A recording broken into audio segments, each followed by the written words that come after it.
Do we try the point? Okay.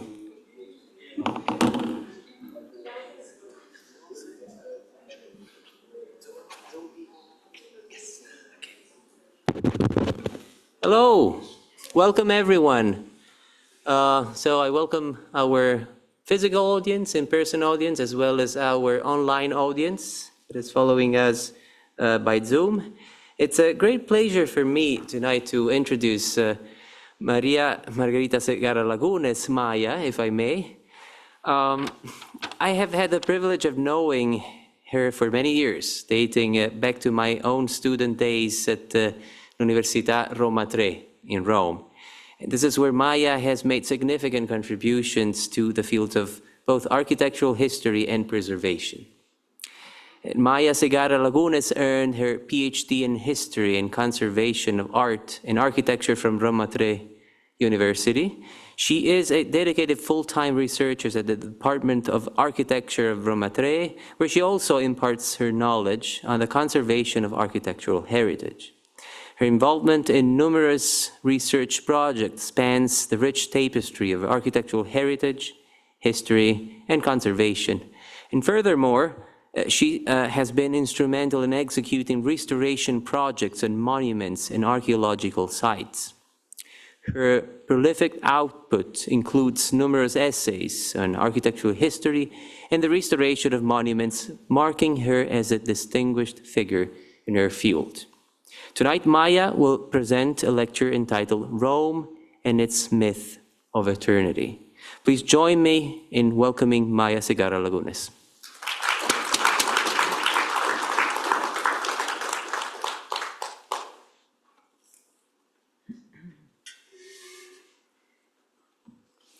Good evening to everybody. Thank you. First of all, I would like to thank the Dean of the School of Architecture, Professor Stefano Polizoides, but also Professor Paolo Vitti and Professor Alessandro Pierattini, because it's thanks to them that I am able today to share with you these images and these thoughts on the myth of eternity of a city like Rome.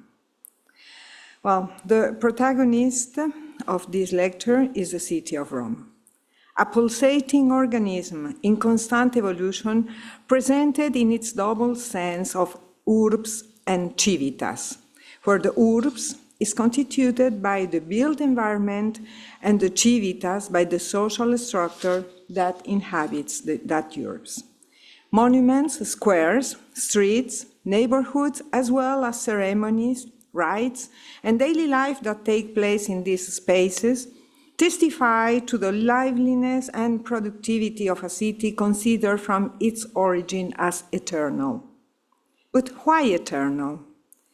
What is that makes Rome eternal, feel eternal, and proud to be eternal? Rome, the capital of the most powerful empire of antiquity, is today an unparalleled condensation of historical stratifications. Few cities in the world have been able to amalgamate over the centuries so many buildings, so many styles, so many languages. In fact, unlike other European capitals, Rome was able to defend itself from destruction and radical transformation, preserving in an exemplary manner the sense and meaning of its various pasts. The peaceful resistance, together with the pride of those origins that gratify and exalt it, fortifies the basis of this otherwise inexplicable and amazing process, which alternates phases in which the past assumes a passive and silent role to stages in which it emerges again to reconquer its centrality in culture and art.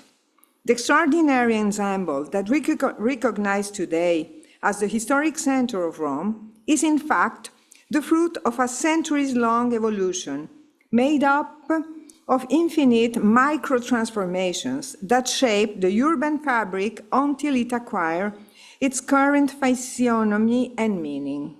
Little by little, these spaces, free and built, became the chessboard on which the destinies of the Christian world were played out, staying the supremacy of papal dominion alongside the aspiration of the European monarchies, which, through international diplomacy, found in this apparently neutral terrain the fertile substrate for self-representations and to assert supremacy in the complex scenario of world politics.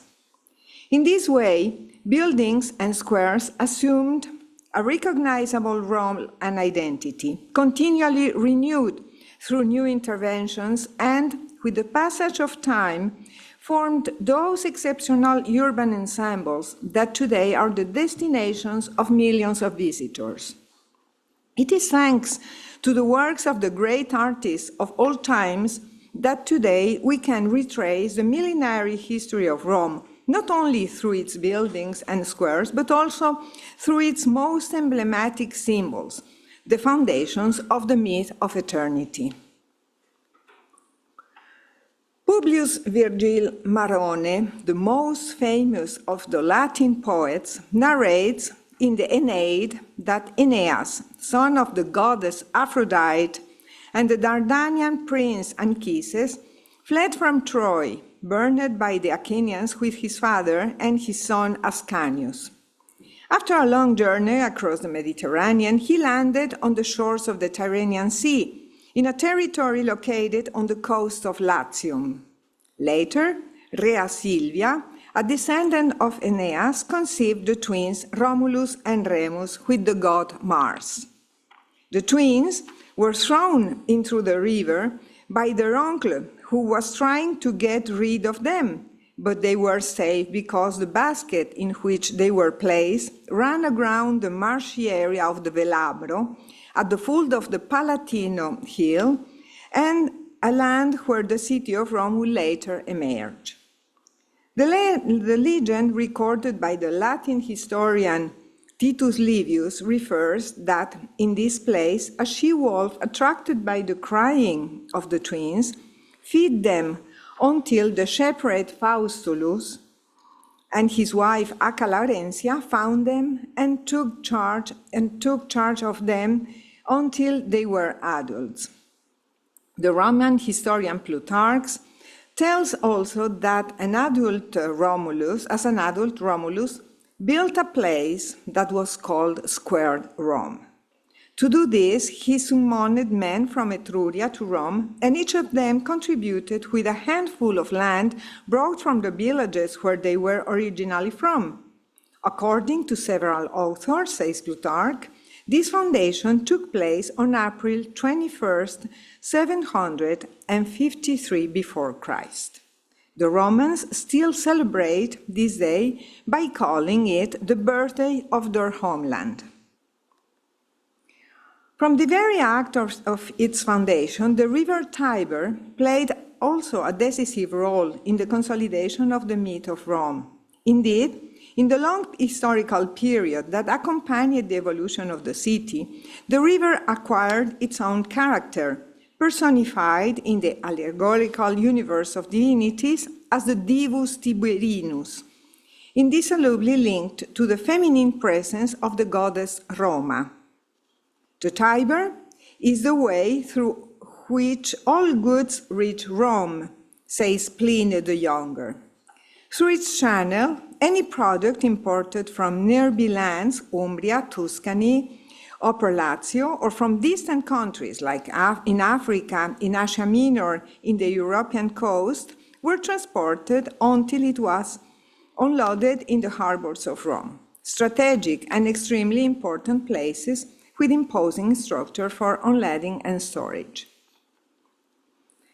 As early as the late Republican era, in the Roman provinces of Asia Minor, the cult of the goddess Roma, symbol of the city and more generally of all the Roman state, was widespread.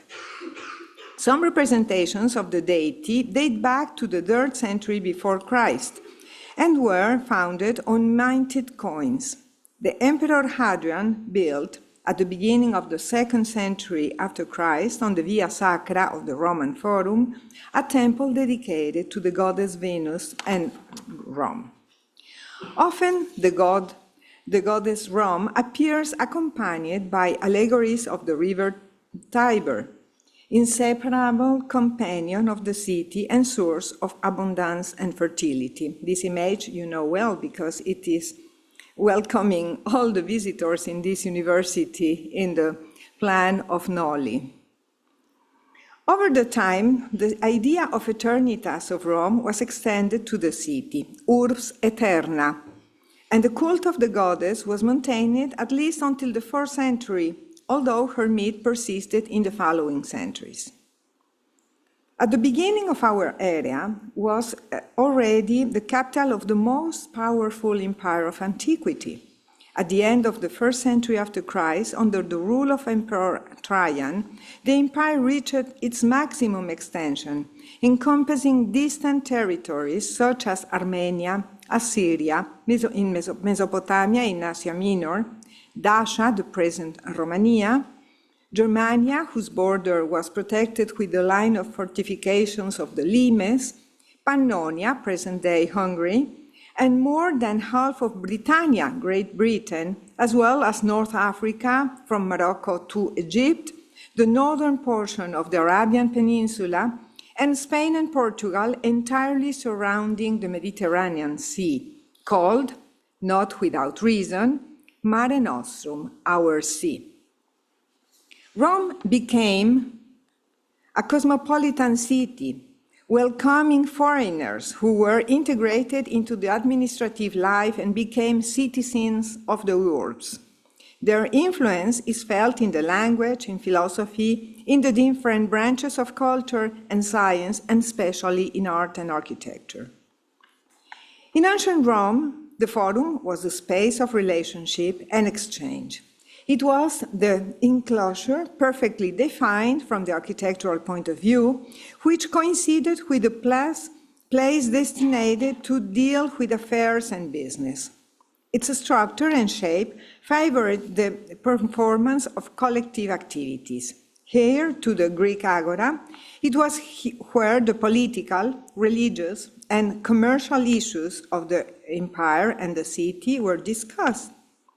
From the 1st century before Christ, in the central area, the imperial forums were built in sequence: Caesar, Augustus, Nerva, and Trajan. Huge public squares with perimeter porticos and a temple in each of them. We can see here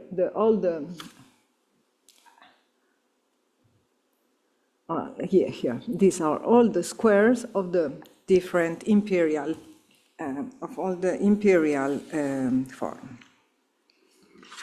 Around the forum and in different areas of Rome, public buildings with different uses arose: temples, basilicas, baths, circuses, stadiums, odeons, theaters, amphitheaters, aqueducts, cisterns, as well as commemorative or ornamental buildings, such as fountains, nymphaeums, etc.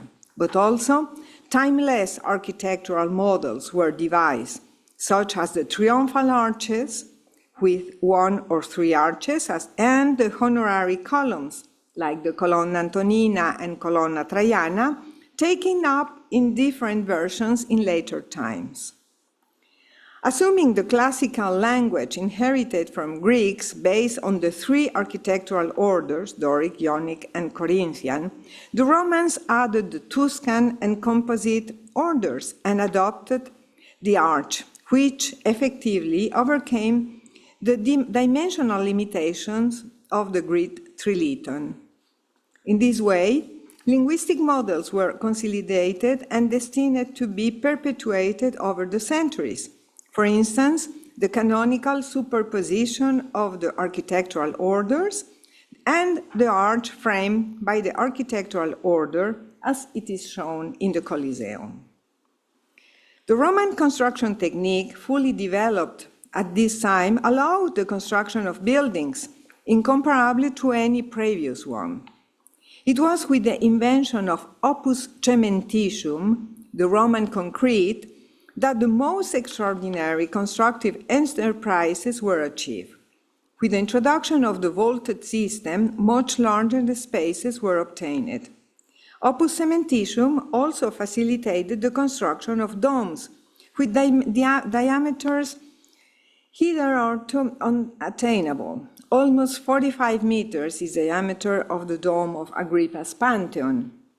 Thanks to the aqueduct, it was also possible to supply not only the palaces, but also the great public buildings, such as the bath, fountains, and nymphaeums.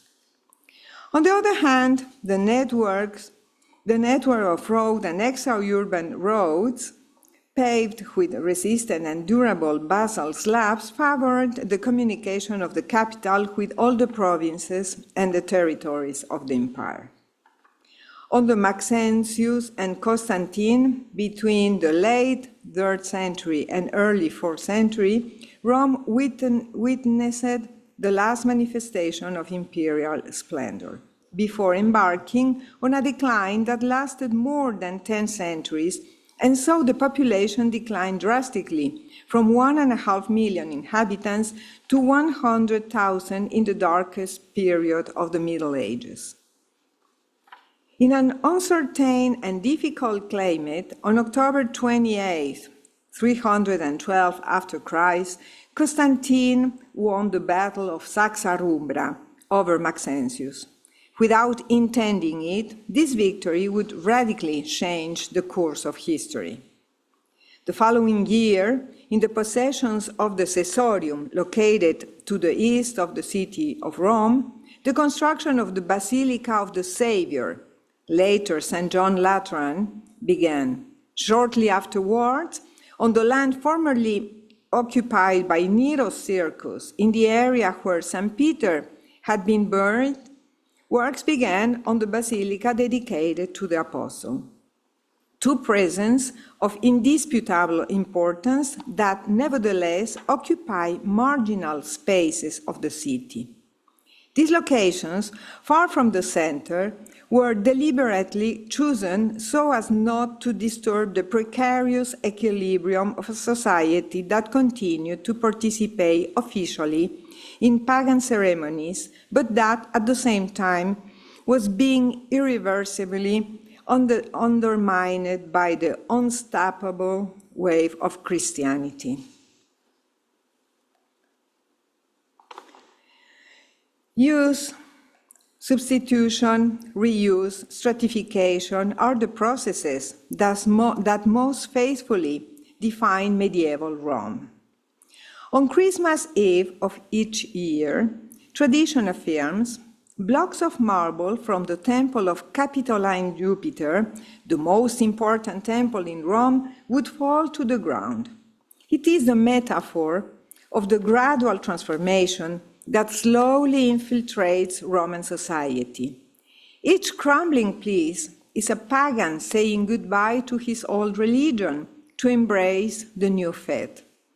It is a gradual mechanism that continues over several centuries, transforming the most powerful city of antiquity into a complex organism in which symbolic meaning reigns over the material value of the building. A city that emerges and is nourished by the ancient city, where churches are born among the remains of classical temples, where the magnificent marble of the imperial palaces is transformed into lime or masonry to construct other buildings, and where the huge stadiums or theaters, having lost their original function, are adapted to house dwellings that are sheltered under the powerful vaulted structures. In this inexorable process, Christianity makes its way and asserts itself, masterfully saturating the void left by the decadence of the Roman Empire. However, although the greatness of the past fades away, it does not disappear completely. It remains on mute, survives the barbarian invasions, witnesses the waning of its importance with the transfer of the capital of the empire to Constantinople, and accompanies the city in all events that affect it, becoming a myth, a legend. The historical sources of this period are contradictory. On the one hand, they praise the grandeur of the palaces and pagan temples still standing, and on the other hand, they exalt the faith and devotion of the Christians who gathered in the catacombs around the tombs of the saints and martyrs, or in provisional chapels that gradually made their way into the street of the city.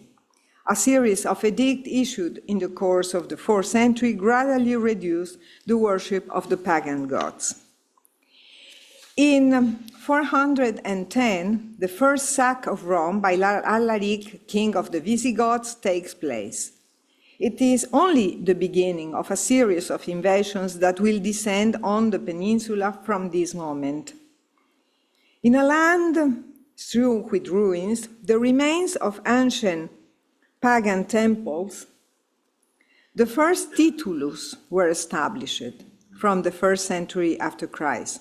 A fundamental condition of the titulus was the cult of martyrs, confirmed by the presence of relics that were deposited under the altar at the moment of the consecration.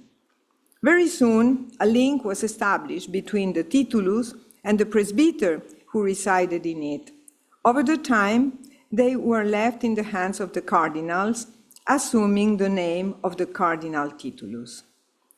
In the Einsiedeln itinerary, one of the oldest guides to visit the Eternal City, written between the 8th and 9th century, numerous churches and titulus still existing today are already mentioned.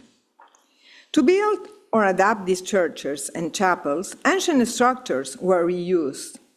The colonnades of pagan temples were covered with walls, and the remaining columns were used to form new buildings. Thus, the main monuments of antiquity, having lost their original functions, were dressed with new meanings, preserving the essence of their original sense. The city guides for pilgrims, which were published from the 12th century onwards, describe the most important buildings of the city in a concise way, sometimes with distorted names or through the legends that have been consolidated in the collective imagination. They offer present itineraries, since their purpose is to guide the stranger through the intricate network of medieval streets and alleys. They start from the city limits, the walls, the gates, the aqueducts, then go on to list the hills and buildings grouped by typology, triumphal arches, baths, palaces, theaters, bridges, honorary columns, monuments, or cemeteries. Equal importance is attributed to pagan and to Christian monuments. The Roman ones, precisely because of their majesty and size, are unmistakable topographical landmarks. Parallel to the literary descriptions, from the 4th century, the first cartographic representation of the city spread. The earliest ones were completely fanciful. Rome in the shape of lion, Rome as a medieval castle.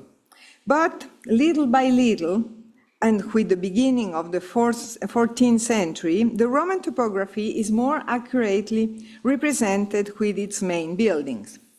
In Fra Paolino da Venezia plans, dated 1323, the river divides the drawing, following a winding path, which places the Tiber Island in the center, while the urban fabric is characterized through the architectural presence of greater symbolic significance. The walls of Aureliano, the Palazzo Senatorio in the middle, the Colosseum, the Pantheon, the Colosseum,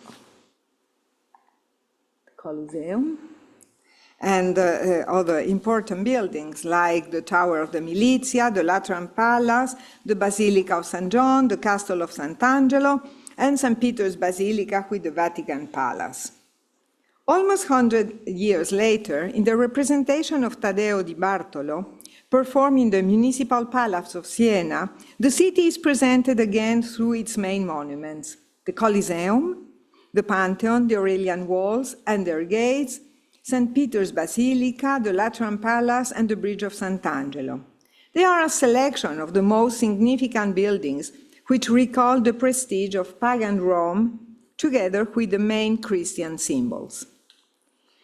In the year 13,000, taking up a Jewish tradition described in the Leviticus, Pope Boniface VIII instituted the Jubilee, with which a plenary indulgence was granted to pilgrims, repentant and confessed sinners who had visited Rome and some sanctuaries and basilicas expressly designed for that purpose. With this measure, after 2 centuries and 9 unsuccessful crusades in the attempt to recover the Holy Land for Christianity, Rome proposed itself as an open and safe alternative as a pilgrimage destination. The tombs of 2 apostles, Peter and Paul, in addition to the numerous tombs and shrines dedicated to the Christian martyrs who perished during the persecution of the Roman area, ensured the success of an event that would henceforth restore Rome to undisputed hierarchically in the complex of European political geography.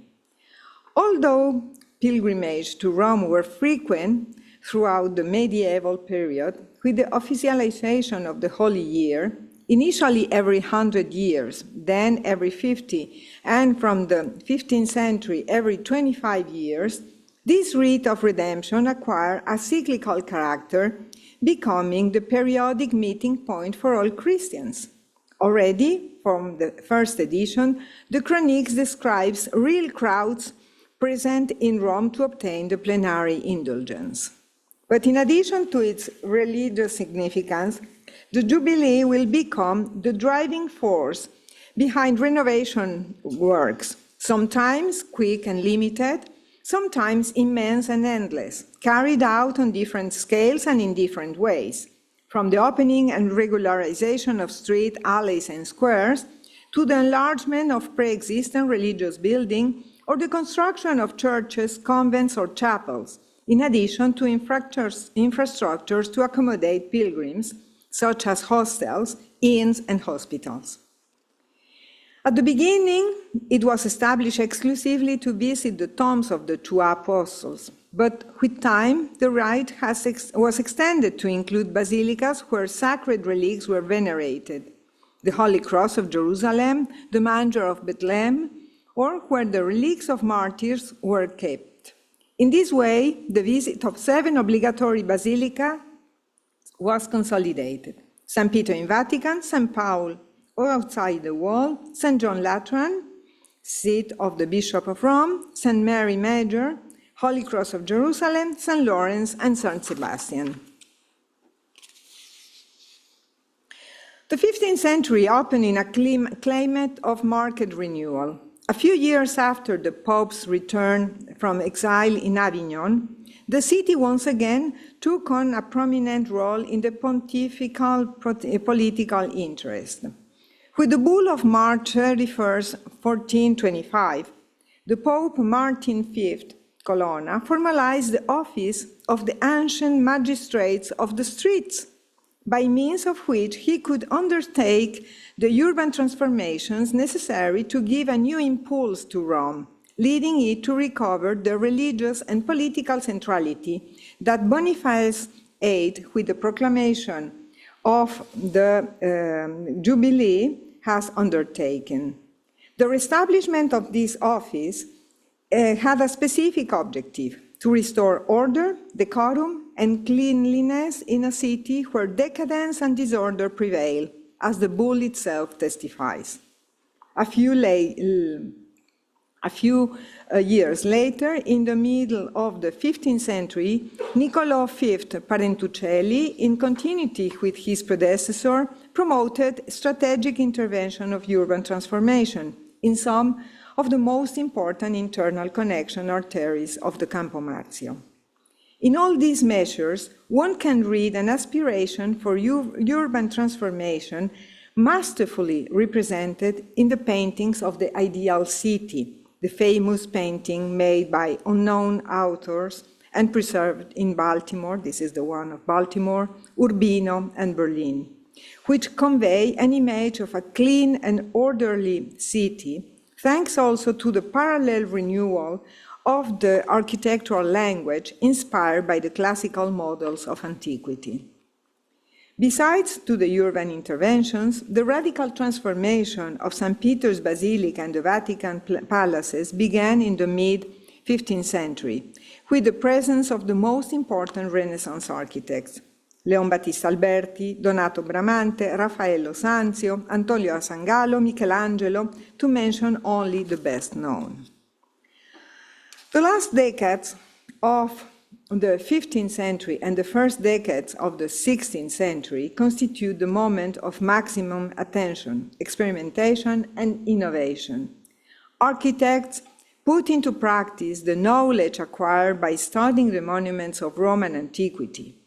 Those grandiose buildings, which are partly in ruins but are still capable of teaching a language that can be used in the creation of new buildings, comparable in majesty with those of the Roman emperors.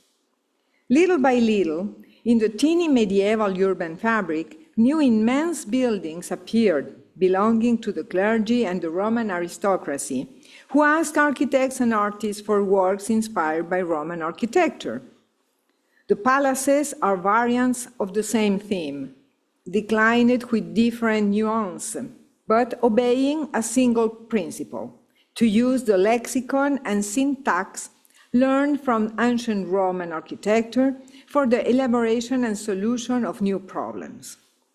From the second half of the century, the editions of illustrated treatises on architecture, Vignola, Palladio, and Serlio, among others, spread, offering in a concise manner simplified solutions for the passive and immediate adoption of models whose effectiveness has already been tested and proved beforehand by the great masters of the Renaissance, contributing to the spread of the classical language beyond Italian and even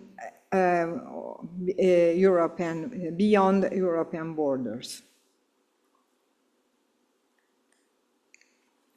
If one wants to point out a century in which Rome radically modified its public spaces, one would undoubtedly indicate the 17th century. The most important interventions were carried out from the middle of the century under the pontificate of Innocent X and above all Alexander VII.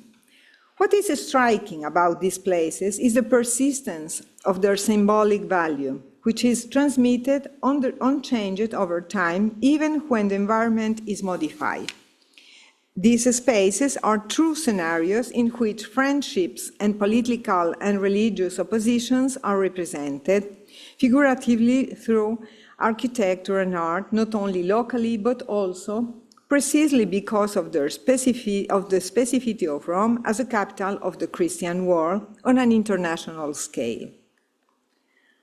The St. Peter's Square, this large open space that emerged from the 4th century in front of the Constantinian Basilica dedicated to the Apostle Peter, is probably the axis around which much of Rome's history has revolved. When the portico of the Constantinian Basilica that we have seen in some slides before was demolished between the end of the 15th century and the beginning of the 16th century, the resulting irregular space took shape and expanded towards the Castello of Sant'Angelo. With the new facade, the basilica, designed by Carlo Maderno and completed in the second decade of the 17th century, the square finally acquired a monumental front. However, the whole was still unfinished. The frequent and crowded outdoor ceremonies required complex systems of canopies to protect from the sun or the rain the hundreds of faithful who participate in religious functions. It was only in the mid-17th century that this shapeless space became a harmonious whole, thanks to the genius of Gian Lorenzo Bernini and the acumen of Pope Alexander VII Chigi. The colonnade, designed by Bernini, is a diaphragm that does not obstruct the view but filters it, allows light to pass through it, and is permeable, but at the same time gives shape to an architecturally imposing void. Two arms that envelop the faithful who visit the basilica and create a safe harbor, refuge and protection of all Christians in the world. Built in the space formerly occupied by Domitian Circus in the 1st century after Christ, Piazza Navona was formed over the centuries by the buildings that gradually filled it, with housing and other functions that supporting instructions of the stands of the Roman circus. This gave it a very elongated original shape, with one of its ends rounded. In the second half of the 16th century, the square was equipped with two fountains by Giacomo della Porta, and under the pontificate of Innocenzo X, Gian Lorenzo Bernini realized from 1648 a fountain in the center of the square, an amazing sculptural ensemble representing the four most important rivers of the four continents known until then: the Nile, the Danube, the Ganges, and the River Plate. Its recreational vocation continued through the century in this space, with naval battles, races and tournaments, and sumptuous fireworks hosted. Piazza di Spagna is probably the place of the representation of international diplomacy. Characterized by the staircase built by Francesco de Santis in 1725, it is the true stage of international diplomacy. From its origin, the site had a topographical problem that was difficult to resolve: the slope that separates the heights of the Villa Borghese from the Via Condotti. Over time, significant foreign presence were consolidated in the buildings around the square. France in the upper part with the convent of Trinità dei Monti, and later the French Academy, Spain with its embassy and the convent of Propaganda Fide in the lower part, the Café Greco, a meeting place for Roman and foreign artists and poets, and from the 18th century, the Bard of the English, the house of the poet Keats, and from 1893, Babington Tea Room. In the early 17th century, a young Gian Lorenzo Bernini and his father created the Barcaccia fountain, an original design that represents a semi-sunken boat with cannon-shaped jets of water. But it was the papacy that financed the construction of the monumental staircase that would masterfully resolve the topographical unevenness. It is, in fact, a scenographic staircase which makes it way smoothly between the existing buildings. It turns its compositional axis to fit the context, renounces the rigidity of symmetry to dialogue with the environment. A strictly functional theme, that of water supply in a densely populated area, was the pretext for the creation of the most famous and most visited of the Roman squares, the Trevi Fountain. The fountain is fed by the Roman aqueduct of Aqua Virgo, built by Agrippa in the 1st century before Christ to supply the Campo Marzio. Already in 1453, Niccolo V, reactivating the water supply, built a small fountain in this place. But it was not until the first half of the 17th century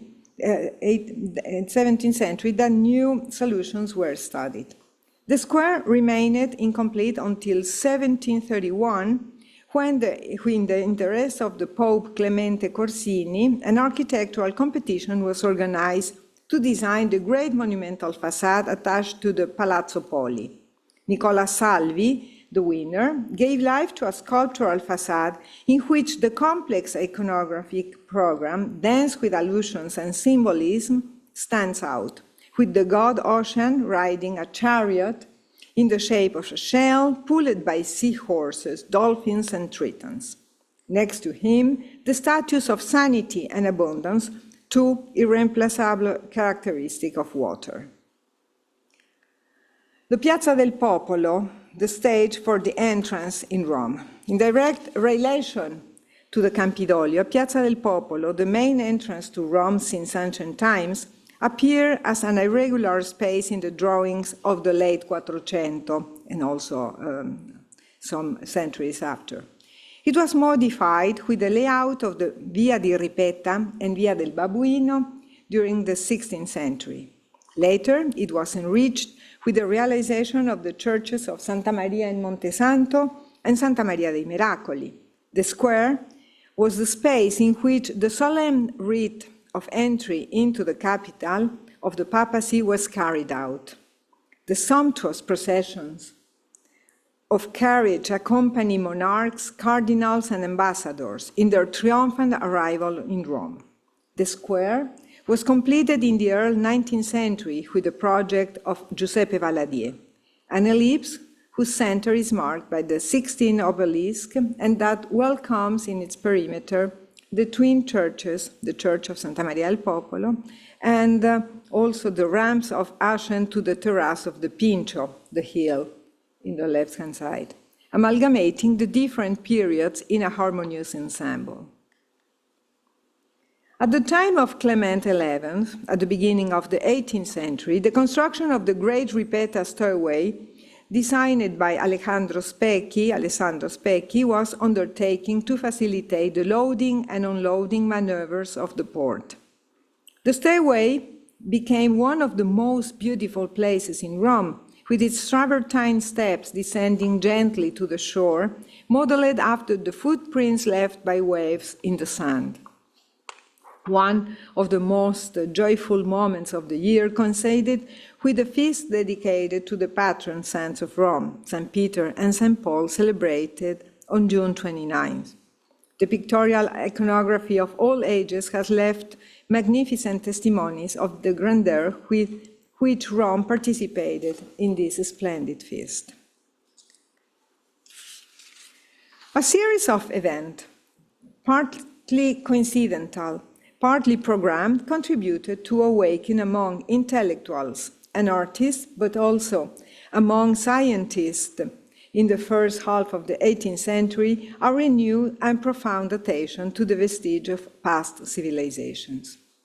The triggering element was the discovery of Pompeii and excavations at Herculaneum, which for the first time showed sites practically intact since the traumatic eruption of Vesuvius in the 1st century after Christ. Since the 17th century, new pictorial genres took the ruins of ancient Rome as central elements of the composition. But little by little, the ways of interpreting and representing them changed, as did the way of integrating them into the natural environment that surrounded them. The Roman Forum lent itself perfectly to combine this memory of a grandiose antiquity constituted by the buildings with a condition of almost domestic coexistence to which the monuments had been subjected. In his Ancient Rome, a highly original oil painting that Giovanni Paolo Panini produced in various versions in the mid-18th century, he presents a scene that does not take place in the open air. The buildings are transferred to the interior of a large and luminous gallery and are exhibited like paintings from a pictorial collection. With his modern Rome, another similar painting, but this time with the monuments of his time, Panini establishes an uninterrupted continuity and an indissoluble link between antiquity and the present, which coexist in the daily life of the eternal city. Also at this time, the genre of pictorial capriccio is affirmed. A montage of ruins taken from different portions of the city, which are assembled to form singular compositions, sometimes extravagant in the choice of the pieces and the way they are coupled, but harmonious and eloquent. The Roman landscape of the early 18th century is then represented in an idealized way. Nature is accompanied by a backdrop of Roman monuments that, with an opportune use of light, host mythological and Arcadian scenes in which shepherds and ships lead a carefree life amid the colossal remains of antiquity.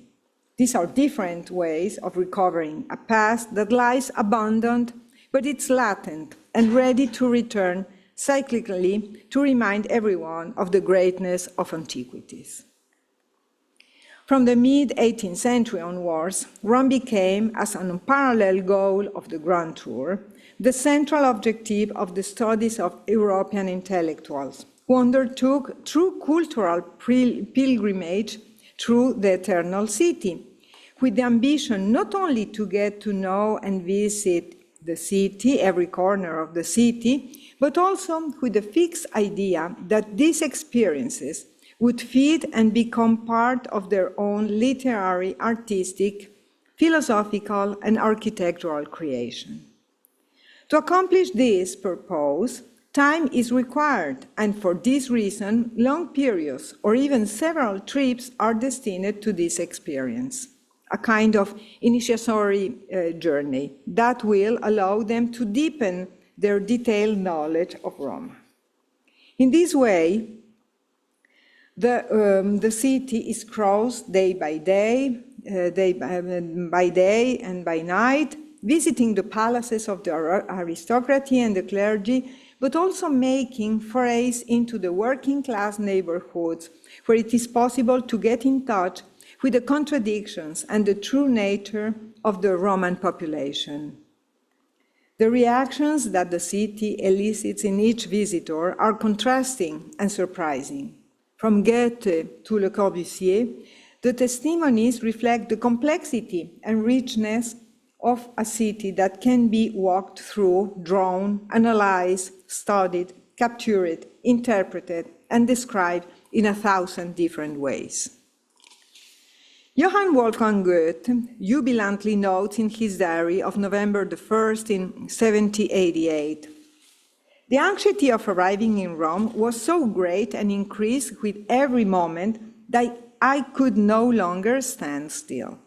To be able to contemplate with my own eyes an ensemble whose details I already knew internally and externally is almost like starting a new life." In each of his 6 journeys, Stendhal discovers new places, explores new paths, gets lost in sordid neighborhoods, and advises his reader, "I will say to travelers, when you arrive in Rome, do not let yourself be poisoned in any way. Do not buy books. Otherwise, the stage of curiosity and science will soon replace that of emotions." The experience of Rome inevitably modifies methods of works, analyze, representation, and creation. There is no doubt that in this city and in front of every building or ruin, literary architects and artists experience different sensations. Sometimes these stimuli will resurface, other times they will remain buried in the deep layers of the mind. A further episode of this narrative is constituted by the designation of Rome as the capital of United Italy, a choice based on the decision to refer to Roman antiquity as an absolute value capable of representing and unifying a country made up of mosaic and significantly different cultures, traditions, and history. Ernesto Nathan, mayor of Rome, declared at the inauguration of this monument that was designed to be the representation of the new country, the imposing massive imagined by the architect Giuseppe Sacconi, built on the Capitoline Hill for the altar of the homeland, for the great portico crowded by the Italian region, is not a monument to the king. It symbolized the dirt Italy. In fact, the solution reinterprets history and takes suggestion from the nearby Piazza del Campidoglio, the goddess Rome, the colossal statues of the rivers, etc., etc. Some few decades later, the E42 district, conceived by Mussolini as New Rome, proposed a contemporary reinterpretation of Imperial Rome. Planned as the site of the 1942 Universal Exposition, which did not take place due to Italy's entry into the war, the era was the point of arrival of Mussolini's aspiration to identify with the Roman area. However, the occasion of this monumental realization also offers the possibility for young and less young architects to exercise in the realization of one of the most interesting urban complexes of the Roman 20th century. Again, we have in one of the paintings in the interior of the Palace of Congress, the goddess Rome, that is representing again the origins of the city. But also the recall of some of the main monuments of the city, the Square Coliseum, and also the Basilica of St. Peter and St. Paul, that also recalls the domes, the domes, of course, of St. Peter and other churches in Rome. In a climate of renewal and confidence in the future, having overcome the post-war economic crisis, in the early 1950s, Rome presented its candidacy to host the Olympiads to be held in 1960s, obtaining a favorable vote of the International Olympic Committee in 1955. It was an unrepeatable opportunity to give the capital a leading role on the world stage. Once the venue was confirmed, preparations began. The master plan provides the construction of new sport complexes in a strategic point of the city, but also the reuse of existing buildings, once again renewing and promoting the past of which Rome is still proud. In the north of the city, the Foro Italico has been renovated with the construction of the new stadium and the Palazzo dello Sport, an extraordinary work of engineering designed by Annibale Vitellozzi and Pierluigi Nervi, with its ribbed dome and central oculus reminiscent of the Pantheon. But surely, the most impressive episodes of these Olympic Games took place in unusual scenarios. The proposal to use the central archaeological area as a space to host some tournaments put Rome on a different level from any other Olympic venue. Wrestling matches took place at the Basilica of Maxentius, the Baths of Caracalla hosted the gymnastic meets, and the Arch of Constantine was the arriving point to welcome the marathon champion, the mythical Ethiopian athlete Abebe Bikila. Significant is the choice of symbols and graphic images that represent the Olympics in all communication strategies. First of all, the goddess Rome, eternal mistress of the city, hostess who receives and welcomes the thousands of visitors and athletes.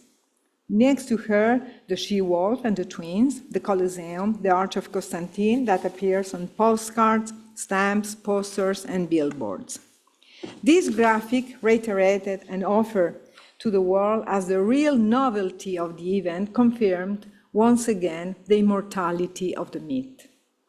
In recent time, there is no lack of artistic and architectural expressions that revisit Rome's myth of eternity, based on its most ancient and significant symbols.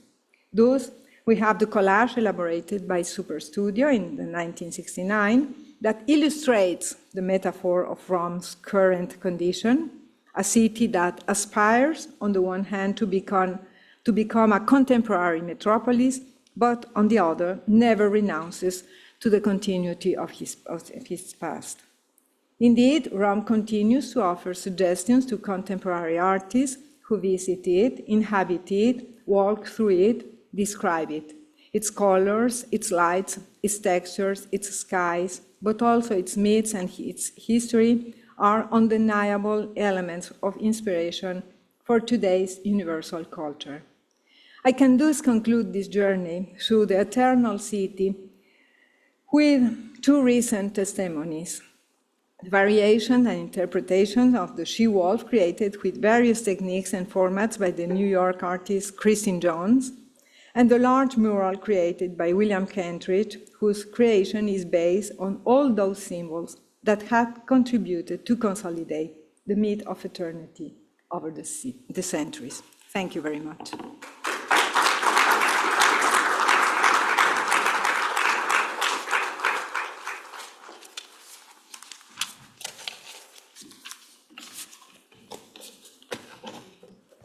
Thank you for a wonderful lecture, Maya, and what a great introduction to Rome for our sophomore students who will spend their entire third year in Rome next year.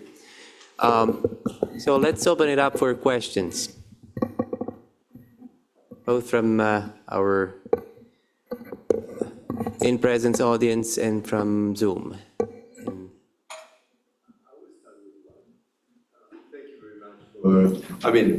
Beautiful images and having to breathe from antiquity to modernity in 1 hour is always, it's an emotion. Thank you for that. About the title Eterna, I have been always wondering why Eterna. Eternity is because the city survived the time, or maybe because the title comes back to Rome, the divinity of Rome, which as Rome was eternal, so in antiquity was called Roma Eterna. So Venus and Rome was Venus with the eternal Rome. So, and then it passed through the centuries to become a common way to name the city. Which is your opinion on that? Well, I think both the goddess and the city are born at the same time. I mean, we don't know too much about the goddess Rome, because it's not like Mars or Aphrodite, or that had been, well, really described through the centuries. But about Rome, there are very, very few sources that speak about her. Some sources, ancient sources, say that maybe she was military, or well, she was una dea guerriera, warrior, yes, a warrior, because she's dressed like a warrior. And maybe it is also because, well, there are some models in Greece that can be taken as, well, as a model.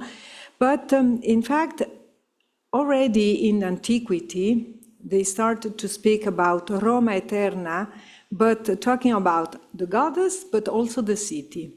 So this is something that is coincident.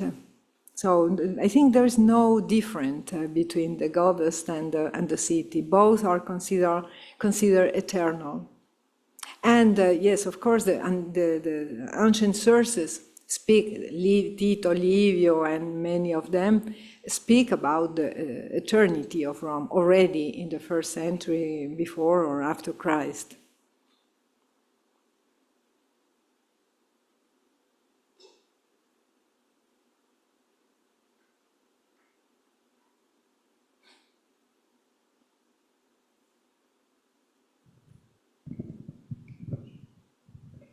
Thank you so much for this wonderful presentation as you're taking us the transformations on Rome and how it happened. And what caught my attention the most is the period after, like when Christianity entered Rome, and there was this movement of trying to erase the history in a way of the pagan Rome. And that brought to my attention, because I'm Egyptian, like what currently is happening as well in terms of like trying to, like through the history of Egypt and Cairo, there was this, every new culture tries to remove aspects of the previous culture, which appears on the building. So my question is, how do you think moving forward to have the more modern Rome or modern any city, we build that in a way that still preserves the history, but yet adapt to the challenges of the current times? Thank you. Well, I think in a certain way, Rome is condemned to be always the same, because today it's completely protected, so you cannot demolish inside, at least inside the city walls. It's all preserved by law, so it's difficult to demolish something. And there's no more space for new architecture. Of course, all the new buildings are built outside the city walls, in the peripheries. And there is like a kind of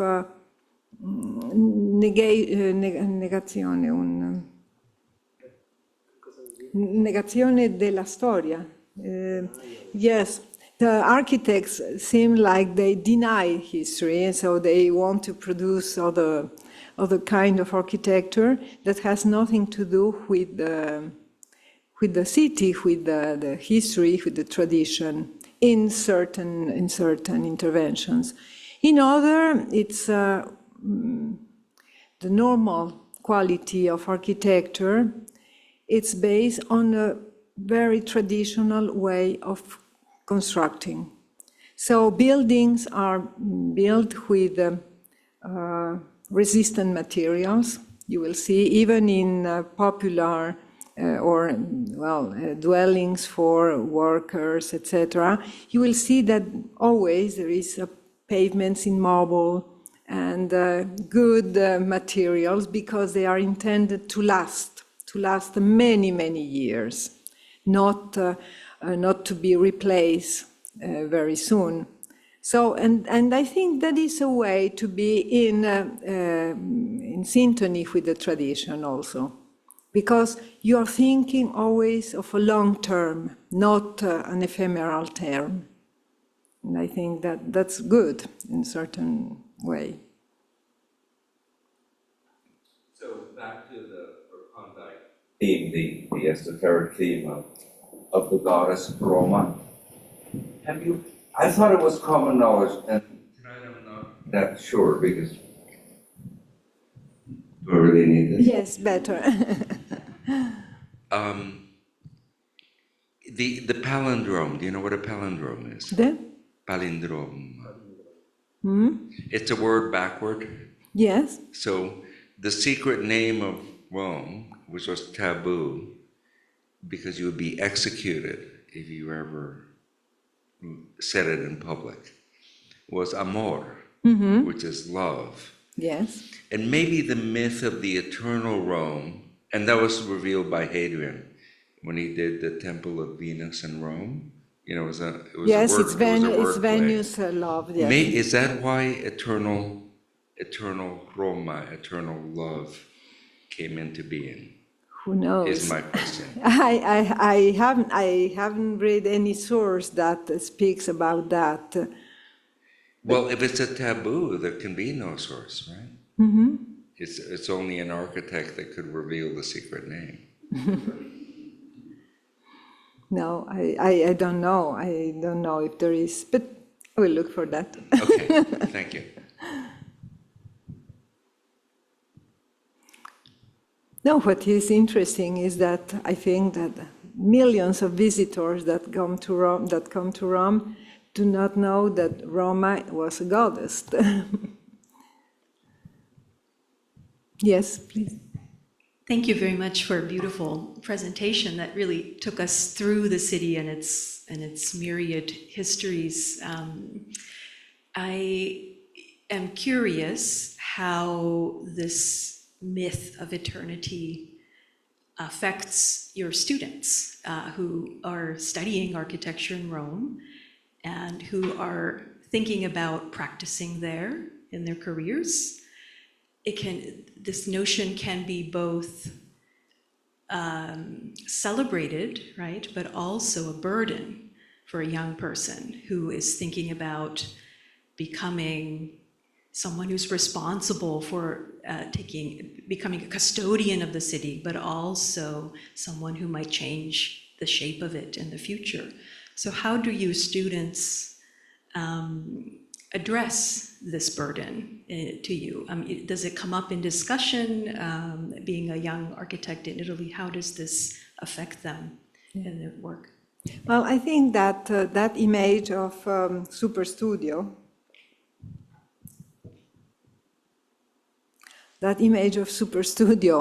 is showing exactly this contradiction.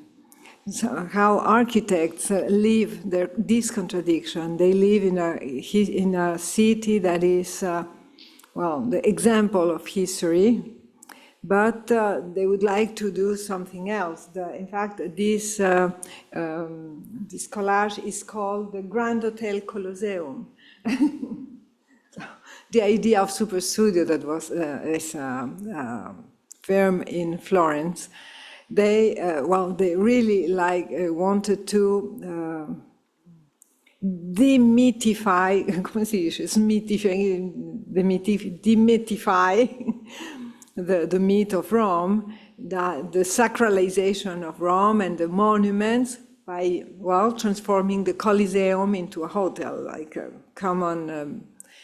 And I think that the students live this contradiction, they feel this contradiction, and well, they try to resolve. But in Italy, we have our studies are divided. You have people that would like to work on restoration and preservation, and people that would like to work on architectural design. And these are two groups that are not dialoguing between them. So it depends on which group you feel that you're more sympathetic. So if you are a conservator, a preservator, you work on restoration, and then you defend, you preserve heritage. And on the other hand, you have the modern architects that would like to just tabula rasa, like Piranesi said, tabula rasa, campagna rasa, tabula rasa, and then reconstruct everything in modern way.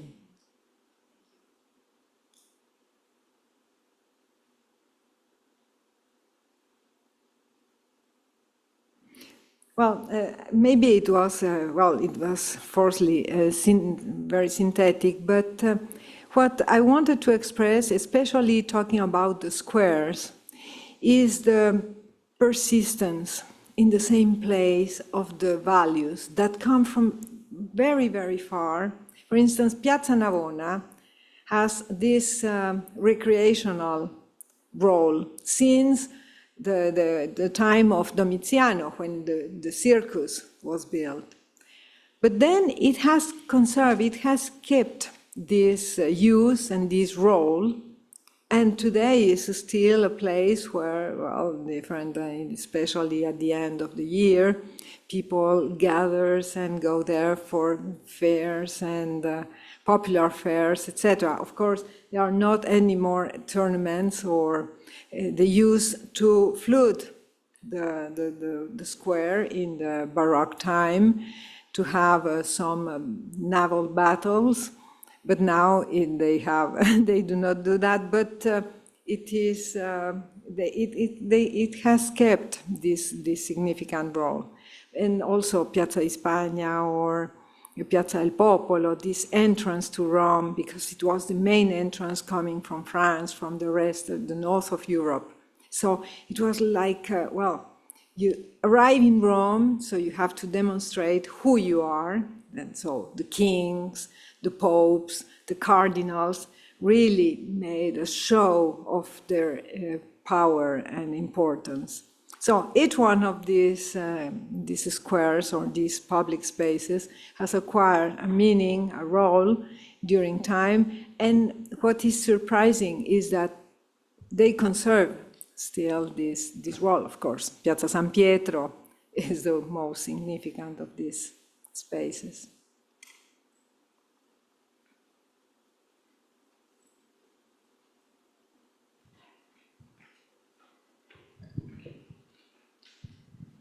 The fundamental question that we're trying to address in this school is whether the classical tradition is alive or dead.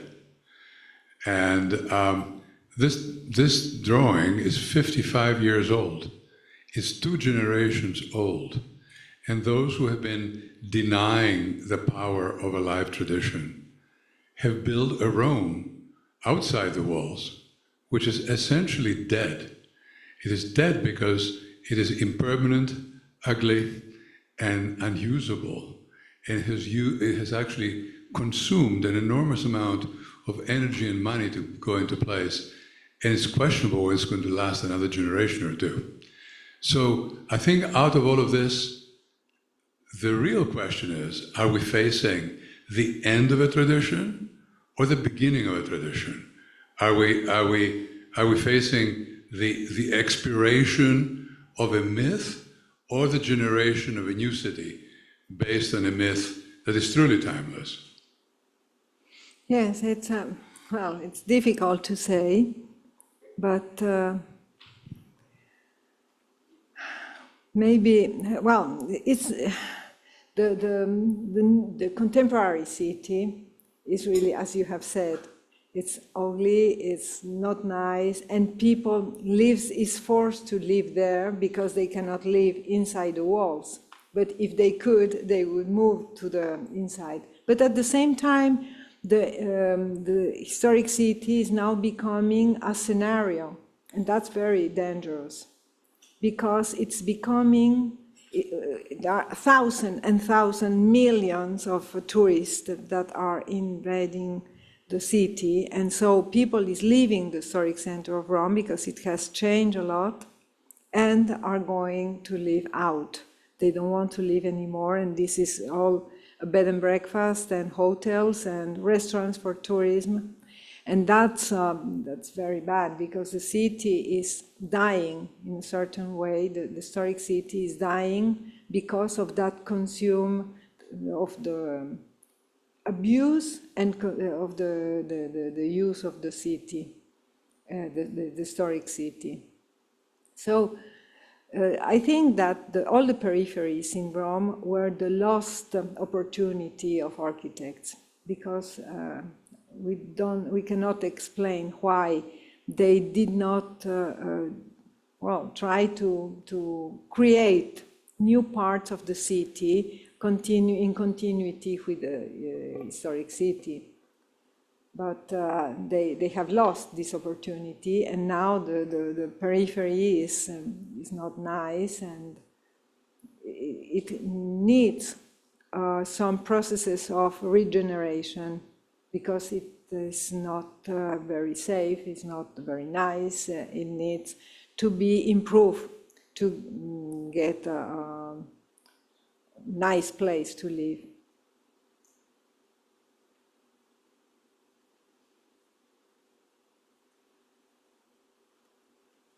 Forse tu vuoi rispondere poi? No.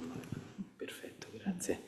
All right, thank you all. And on the note of eternal Rome, and Douglas, this is for you, eternal love. I would like to thank Maya Segarra Lagunes and all you and my audience for being here tonight with us. Thank you. Thank you very much. Thank